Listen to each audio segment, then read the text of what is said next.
Assalamualaikum warahmatullahi wabarakatuh. Perkenalkan, nama saya Denovardan Putra dengan NIM 2310862040. Nah, pada kesempatan kali ini saya akan memaparkan pendapat saya mengenai inovasi dan bagaimana masa depan ekonomi Indonesia nantinya di era teknologi atau di era digital.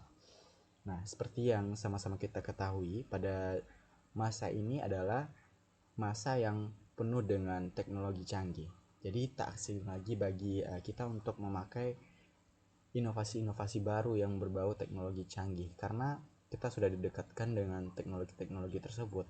Kita sudah punya handphone, kita sudah punya laptop atau dan lain-lainnya. Dengan teknologi yang sudah canggih tersebut dapat kita jangkau apapun yang ada di dunia ini gitu. Lalu bagaimana seharusnya inovasi ini kita kembangkan untuk mendapatkan perkembangan ekonomi yang lebih besar untuk negara kita.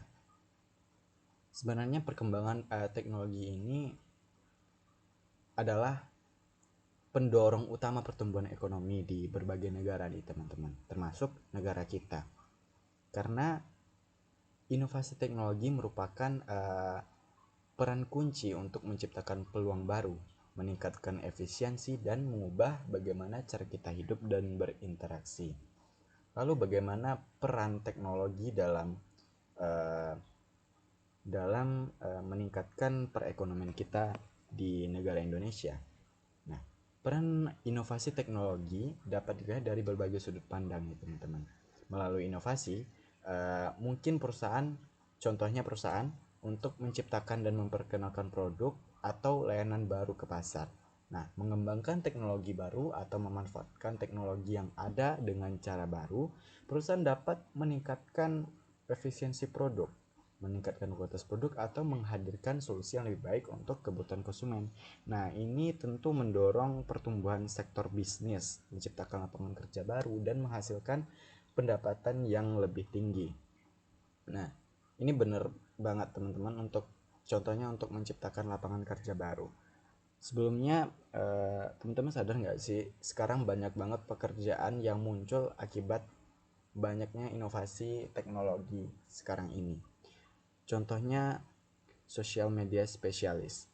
Dulu sebelum ada social media spesialis, dulu sebelum adanya sosial media, tentu social media spesialis ini nggak bakal pernah ada gitu. Karena social media spesialis merupakan bentuk pemasaran yang dilakukan dalam sosial media gitu. Jadi pemasarannya dilakukan di dalam sosial media. Tidak seperti yang pemasaran yang ada di TV atau di billboard dan lain-lainnya. Ini dilakukan di media sosial dan jangkauannya lebih luas lagi. Semua orang bisa lihat. Tidak seperti yang ada di TV, karena sekarang TV sangat menurun penontonnya nih teman-teman, dibandingkan YouTube dan paling banyak sekarang ya TikTok atau Instagram ya. Nah, TV sekarang dikalahkan oleh media sosial yang seperti itu, karena orang lebih suka yang efisien dan praktis. Nah, itulah yang membuat hadirnya pekerjaan baru ini, sehingga dengan membukanya lapangan kerja baru seperti social media spesialis dan banyak pekerjaan lainnya, ini tentu akan mengurangi pengangguran. Pengangguran berkurang, otomatis pertumbuhan ekonomi di Indonesia itu akan semakin meningkat nih teman-teman. Nah, itu contoh kecil dari inovasi teknologi namun berdampak sangat besar. Nah, apa contoh lainnya? Nah, selain memberikan peluang bisnis nih teman-teman, inovasi teknologi juga berperan penting dalam meningkatkan produktivitas dan efisiensi seperti yang sudah disebutkan tadi. Seperti otomatisasi, kecerdasan buatan, dan teknologi lainnya yang memungkinkan proses produksi menjadi lebih cepat, akurat, dan efisien.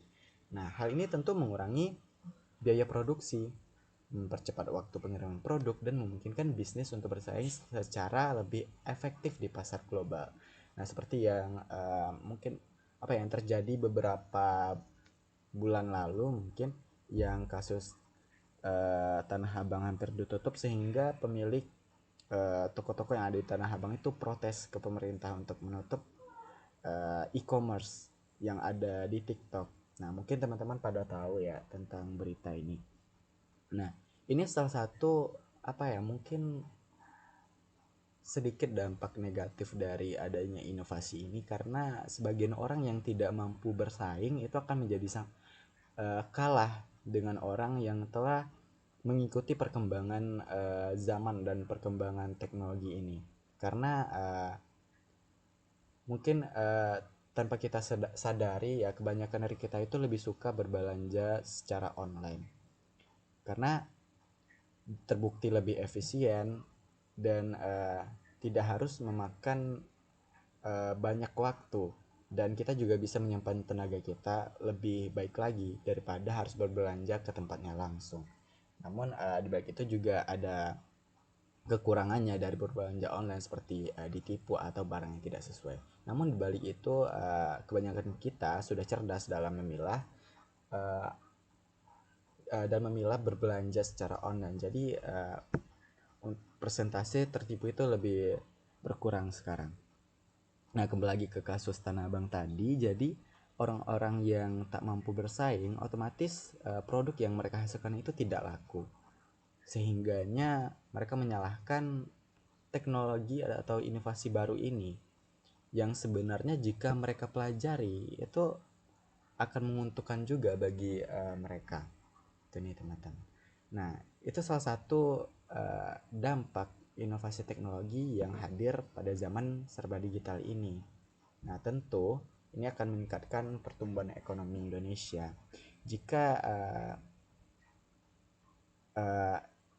perkembangan teknologi ini bisa dilakukan dengan lebih baik lagi gitu.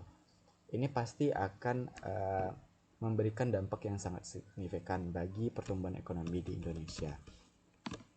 Nah, namun nih teman-teman, perlu kita ingat bahwa inovasi teknologi juga menimbulkan tantangan dan risiko tertentu. Nah, salah satunya adalah masalah privasi dan keamanan data. Dalam era digital yang semakin terhubung, perlindungan data konsumen dan keamanan informasi menjadi sangat penting. Oleh karena itu, bagi kita nih terutama, mungkin dibantu juga oleh pemerintah atau perusahaan, kita itu harus bekerja sama teman-teman dalam mengembangkan kebijakan atau standar yang bisa menjamin keamanan dari data-data dan privasi kita. Nah, gitu.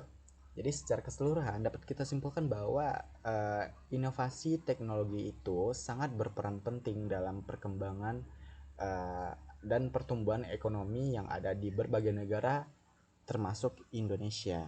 Nah, melalui inovasi, contohnya perusahaan-perusahaan dapat mencapai pasar yang lebih luas, uh, masyarakat dapat mendapatkan pekerjaan yang lebih banyak sebab munculnya banyak pekerjaan baru, merangsang perkembangan sektor ekonomi baru dan lain-lain. Namun satu hal yang perlu kita ingat bahwa perkembangan teknologi juga harus diimbangi dan dengan perlindungan privasi dan data yang memadai gitu.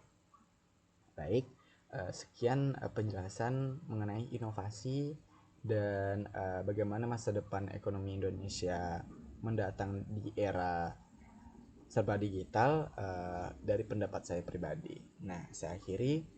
Wassalamualaikum warahmatullahi wabarakatuh.